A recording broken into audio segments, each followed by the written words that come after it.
बिस्मिल्लाहिर्रहमानिर्रहीम। अस्सलाम वालेकुम दोस्तों, आप देख रहे हैं मेरा YouTube channel international political system IPS, जहां पे हम आपको दुनिया के मुख्तलिफ ममालिक की नेशनैलिटी एक्वायर करने के लॉज बताते हैं। तो आज हम जिस मुल्क की नेशनैलिटी के लॉज के बारे में बात करने वाले हैं, ये इंतहाई अहम मुल्क है और बहुत से लोग जो हैं वो इस मुल्क की नेशनैलिटी हासिल करने की ख्वाहिश रखते हैं।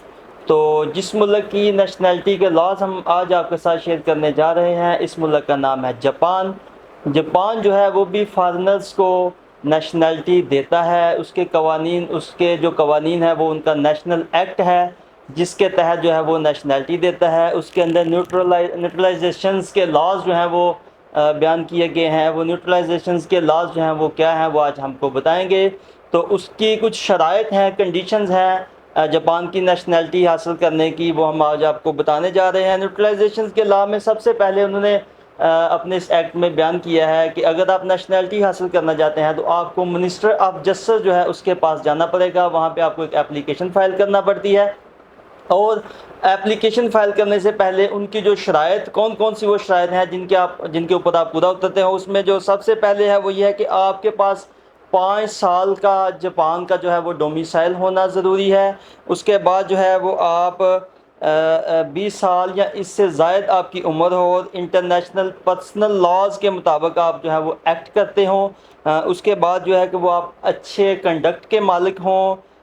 उसके बाद आपकी जो एफ़र्ट्स एंड स्किल्स हैं वो उनसे आप अपने लिवलीहुड के अखराजात जो हैं वो आप बियर कर सकते हों, और या जो आपका स्पाउस या आपके रिश्तेदार जो हैं वो आपके लिवलीहुड जो हैं वो बियर कर रहे हों। ऐसी सूरत में भी ज़बान जो है वो आपको नेशनैलिटी जो है वो दे देता है। इसके बाद जो है वो किसी दीगर मुल्क की नेशनैलिटी जो है वो अगर आपके पास है तो जापान की नेशनैलिटी हासिल करने के लिए ये लाजमी शर्त है कि आपको उस मुल्क की नेशनैलिटी जो है वो छोड़ना पड़ेगी। उसके बाद ही जापान आपको नेशनैलिटी जो है वो देगा। और जो ये कंडीशन है जो मैंने आपको दीगर मुल्क की नेशनैलिटी छोड़ने के बारे में बताई है, इसमें एक्सेप्शंस भी मौजूद हैं कि ऐसी कौन सी कंडीशंस हैं जिस सूरत में जो है वो मिनिस्टर ऑफ जस्टिस जो है वो, अगर आप वो कंडीशंस उनको बता देते हैं, आपके कोई फैमिली मैटर्स हैं, कोई फैमिली रिलेशंस हैं वहाँ पे, या आपके असल मुल्क में जिसकी नेशनैलिटी आपने छोड़नी है, तो अगर आप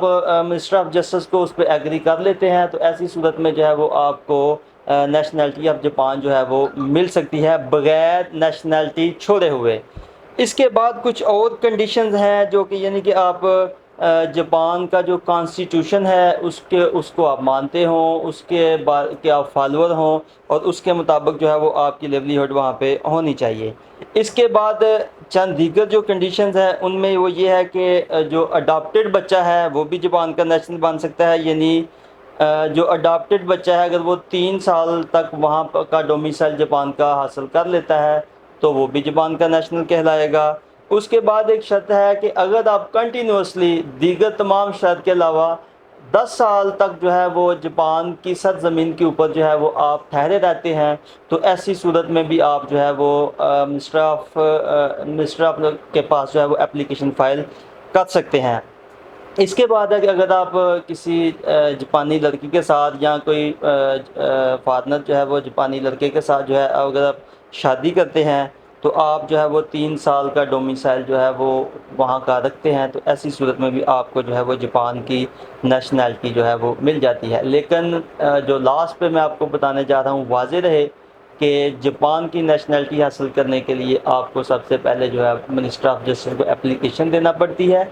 और मिनिस्टर ऑफ जस्टिस ये तमाम तर शराइत जो उनके लॉ में बताई गई हैं इनको देखने के बाद अगर आप पूरा उतरते हैं तो उसके बाद जो है वो आपकी अप्रूवल जो है वो डाइट को भेजेगा और डाइट की अप्रूवल के साथ ही एक नोटिफिकेशन जारी होता है। उस नोटिफिकेशन में जो है वो पब्लिक किया जाता है, तो उसके बाद जो है वो आप जापानीज़ जो है वो बन जाएंगे, जापान की नेशनैलिटी हासिल कर लेंगे। तो दोस्तों ये चंद शराइत थी जो जापान की नेशनैलिटी हासिल करने के लिए ज़रूरी हैं। इसके अलावा भी कुछ कंडीशंस हैं, वो भी हम इंशाल्लाह आपको अपनी अगले लेक्चर में बताएंगे। जो बेसिक शराइत थी वो मैंने आज आपके साथ शेयर कर दी हैं। अगर आप जापान में मुकीम हैं या आप जापान में जाना चाहते हैं तो उससे पहले आप हमारे इस channel international political system IPS को ज़रूर वॉच कीजिएगा, ताकि आप अगर वहाँ पे जाते हैं तो आप نیشنلٹی ایکوائر کرنے میں آپ کے لیے آسانی پیدا ہوگی۔ بہت شکریہ، آپ جڑے رہیے ہمارے اس channel IPS international political system کے ساتھ، انشاءاللہ آپ کے لیے فائدہ مند ہو۔